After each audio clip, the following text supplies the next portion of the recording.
नमस्कार, श्री स्वामी समर्थ सगळ्यांना। प्रियंकास किचनमध्ये आपले सगळ्यांचं मनापासून खूप खूप स्वागत आहे। आज आपल्यास प्रियंकास किचनमध्ये अगदी गावरान पद्धतीने शेवग्याच्या शेंगाची रस्सा भाजी कशी बनवायची ते पाहणार आहोत। त्यामुळे तुम्ही हा व्हिडिओ कुठेही स्किप न करता शेवटपर्यंत नक्की पहा। चला तर मग वेळ न लावता रेसिपीला सुरुवात करूया। तर इथे पहा, मी शेवग्याच्या शेंगाची भाजी बनवण्यासाठी काळ्या मसाल्यातली 4 ते 5 शेंगा अशा मस्त अशा कट करून घेतलेल्या आहेत। कडेची थोडीशी साल अशी काढून घेतलेली आहे। कट करत असताना साल आपोआप निघते। तर एकदम मस्त अशी झणझणीत भाजी मी तुम्हाला दाखवणार आहे काळ्या मसाल्यातली। तर त्यासाठी मी ते 2 ते 4 कांदे घेतलेले आहेत। त्यांना कांद्यांना ना असे मध्ये मध्ये कट मारून घेतलेले आहेत चाकूने। आणि ते आता आपल्याला शेगडी मी चालू केलेली आहे, त्यावरती ठेवून असे आपल्याला भाजून घ्यायचे। तुम्ही गॅसवरती सुद्धा भाजून घेऊ शकता। मी थोडेसे जास्तच भाजायला घालणार आहे, कारण दुसऱ्या सुद्धा मसाल्यांच्या भाज्यांना हे कांदे उपयोगी येतात। आता कांदे भाजताय तोपर्यंत आपल्याला पुढची तयारी करून घ्यायची। आता कांदा भाजताय तोपर्यंत मी इथे लसूण घेतलेला आहे। 10-12 पाकळ्या लसूण आहे। थोडंसं आलं घेतलेलं आहे। कोथिंबीरचे देठ घेतलेले आहेत आणि कढीपत्त्याची पानं 10 ते 12 घेतलेली आहेत आणि खोबरं घेतलं आहे असं सुकं। तर आपल्याला हे सर्वप्रथम भाजून घ्यायचं आहे। तर गॅसवरती मी तवा ठेवलेला आहे, त्यामध्ये आपल्याला थोडंसं तेल घालून घ्यायचं। तर तुम्हाला किती भाजी बनवायची त्याच्यानुसार तुम्ही लसूण खोबरं हे घेऊ शकता। आता खोबरं आपल्याला छान लाल रंगावरती असं भाजून घ्यायचं। असं खोबरं कांदा भाजून घेतला ना, एकदम मस्त अशी आपली भाजी नॉनव्हेजपेक्षा सुद्धा भारी भाजी बनते पहा शेवग्याच्या शेंगाची, आणि एकदम चुरून खाल्ली जाते।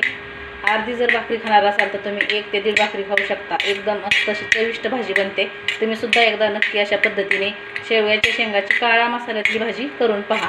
तर खोबरं छान आपल्याला लाल रंगावरती भाजून घ्यायचं आहे। इथे पाहू शकता खोबरं छान लाल रंगावरती भाजून झालेलं आहे। तर यामध्ये आपल्याला कोथिंबीरचे देठ, लसूण आणि आलं घालून घ्यायचं। ते पण छान थोडंसं कच्चापणा जाईपर्यंत परतून घ्यायचं।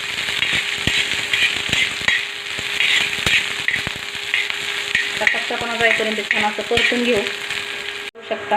कच्चापणा जाईपर्यंत मी छान असं परतून घेतलंय। आता ही एका डिशमध्ये काढून घेऊ आणि याच तव्यामध्ये आपल्याला आता कांदा भाजून घ्यायचा आहे।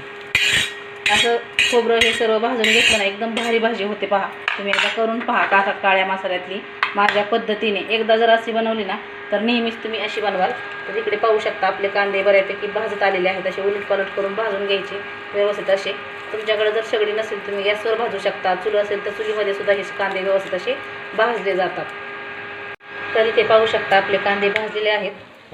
तर आता हे कांदे आपल्याला भाजलेले असल्यानंतर इकडे तव्यामध्ये थोडंसं तेल अर्धा चमचा टाकलेला आहे। तर त्यामध्येच आपल्याला हे कांदे घालून घ्यायचे आणि छान असे या तव्यामध्ये परतून घ्यायचे।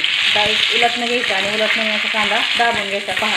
वरनं फक्त टरफल्याचं काळं झालेलं आहे वरली साईड, आणि आतमधून तसा कच्चा राहिलेला आहे। आता हा कांदा परत आपल्याला छान असा एकसारखा थोडासा हलवत छान असा मस्त भाजून घ्यायचा। या कांद्यामुळे असं भाजल्यामुळे ना भाजीला एकदम टेस्ट छान येते पहा। आणि त्यातली त्यात आपण आज शेंगा बनवतोय त्या घरच्या झाडाच्या आणि गावरान शेंगा आहेत, त्यामुळे त्याची भाजी ना एकच नंबर बनणार आहे। तर तुम्ही सुद्धा अशा पद्धतीने अशी भाजी करून पहा। तर कांदा पण आपण छान असा भाजून घेऊ। तर आता कांदा छान असा भाजतोय तोपर्यंत आपण हे जे आपण भाजून घेतलेलं आहे ते थंड झालेलं आहे। त्यासाठी मी इथे एक मिक्सरचं भांडं घेतलेलं आहे, त्यामध्ये आपल्याला हे सर्व घालून घ्यायचं आहे। आता कढीपत्त्याची पानं जी आहेत ना ती मी अशीच कच्चीच वापरणार आहे यामध्ये। आता आपण हे खोबरं आणि लसूण, आलं, कोथिंबीर सर्व एकत्र बारीक करून घेऊ। पाणी न टाकता आपल्याला हे सर्व फिरवून घ्यायचं आहे। तर पाहू शकता इथे मी कांदा अशा पद्धतीने भाजून घेतलेला आहे आणि आता गॅस बंद केलेला आहे। आता एका डिशमध्ये हा कांदा काढून घ्यायचा, थंड करून घ्यायचा आणि पाणी न टाकता आपल्याला वाटायचं आहे बरं का। पाणी टाकून अजिबात कांदा खोबरं वाटायचं नाही, त्यामुळे भाजीची जी टेस्ट आहे ना ती जाते। तर आता हा थंड झाल्याच्या नंतर मी पाणी न टाकता वाटून घेणार आहे आणि नंतर आपण भाजीला फोडणी मस्तपैकी देऊ। इथे पाहू शकता मी कांदा अशा पद्धतीने पाणी न टाकता वाटून घेतलेला आहे। आणि आता काय काय साहित्य घेतले पाहू। शेंगा, खोबऱ्याचं वाटण, कांद्याचं वाटण, बारीक चिरून कोथिंबीर घेतली, हळद घेतलेली आहे, चवीपुरता मसाला घेतलेला आहे काळा घरगुती पद्धतीने बनवलेला तोच वापरलेला आहे फक्त। चवीनुसार मीठ घ्यायचं आहे. इथं 2 ते 3 चमचे शेंगदाण्याचं कूट घेतलेलं आहे बारीक करून, आणि 1 चमचा येसूर मी पाण्यामध्ये थोडासा असा मिक्स करून घेतलेला आहे. याने आपली भाजी ना दाटसर होते आणि छान बनते. तर आता फोडणीसाठी कढईमध्ये मी तेल घेतलेलं आहे 2 चमचे. इकडं पाणी आपल्याला जेवढी भाजी बनवायची तेवढे पाणी आपल्याला गरम करण्यासाठी ठेवायचं आहे साईडच्या गॅसवरती.